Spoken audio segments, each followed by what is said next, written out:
வணக்கம் மக்களே, சற்று முன் கிடைத்த தகவல் ஒன்றை பார்க்க போகிறோம். கால் வைத்தாலே ஆட்சி பறிபோகும், துணிந்து வழிபாடு செய்த பிரதமர் மோடி, கங்கை கொண்ட சோழபுரம் கோயில். திடீர் தகவல். இந்த ஒரு தகவலை பற்றி தான் நாம் பார்க்க போகிறோம். தகவலை பார்ப்பதற்கு முன்னதாக நீங்கள் நம்மளுடைய சேனலுக்கு புதிய பார்வையாளர்களாக இருந்தீர்கள் என்றால் மறக்காமல் நம்மளுடைய சேனலை சப்ஸ்கிரைப் செய்து வைத்துக் கொள்ளுங்கள் மக்களே. கங்கை கொண்ட சோழபுரம் பெருவுடையார் கோயிலுக்கு வருகை தந்த பிரதமர் நரேந்திர மோடி சிவனுக்கு தீபார்த்தனை காண்பித்து வழிபாடு செய்தார்.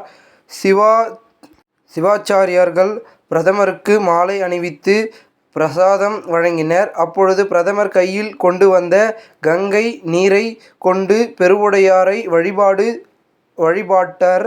அப்பொழுது திருவாசகம் இசைக்கும் பின்னணியில் கோயிலில் தமிழில் வழிபாடு நடைபெற்றது.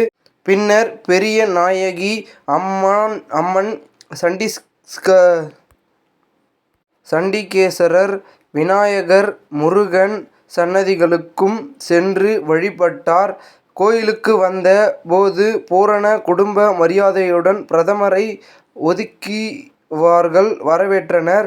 வழிபாட்டுக்கு பிறகு மத்திய கலாச்சார துறையின் கண்காட்சிகளையும் பிரதமர் பார்வையிட்டார். அங்கு சோழர் பேரரசின் வரலாறு, அவர்களது போர் வெற்றிகள், எல்லை விரிவாக்கம், கலாச்சார பண்பாடுகள் குறித்த தகவல்கள் தெரிந்து கொண்டார். செப்பேடுகள், உலோகத்தில் வடிவிக்கப்பட்ட சிலைகள், கற்களில் செதுக்கப்பட்ட சிற்பங்கள் ஆகியவற்றை பார்வையிட்டு அவற்றின் சிறப்புகளை ஆராய்ந்தார்.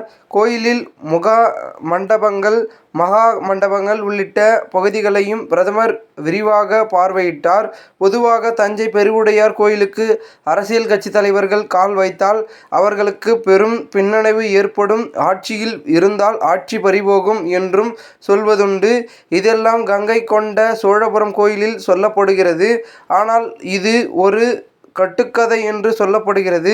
இதன் காரணமாகவே அரசியல் கட்சி தலைவர்கள் முதல் சாதாரண மாவட்ட செயலாளர்கள் வரை இந்த இரு கோயிலுக்கு வருவதை தவிர்த்து இருக்கின்றனர். இருப்பினும் நாம் தமிழர் கட்சியின் சீமான் தஞ்சை கோயிலில் தரிசனம் மேற்கொண்டுள்ளார். இந்த நிலையில் பிரதமர் மோடியும் இன்று கங்கை கொண்ட சோழபுரம் பெருவுடையார் கோயிலில் வழிபாடு செய்து உள்ளார். இது அப்பகுதி மக்களிடையே பெரும் பேசும் பொருளாக மாறியிருக்கிறது. இந்த ஒரு தகவலை குறித்த பொதுமக்கள் உங்களுடைய கருத்துக்களை கூறுங்கள். இதுபோன்று நீங்கள் அரசியல் சார்ந்த நிகழ்வுகளாம் தினசரி தெரிந்து கொள்ள நம்மளுடைய சேனலை சப்ஸ்கிரைப் செய்து வைத்துக் கொள்ளுங்கள். நன்றி, வணக்கம்.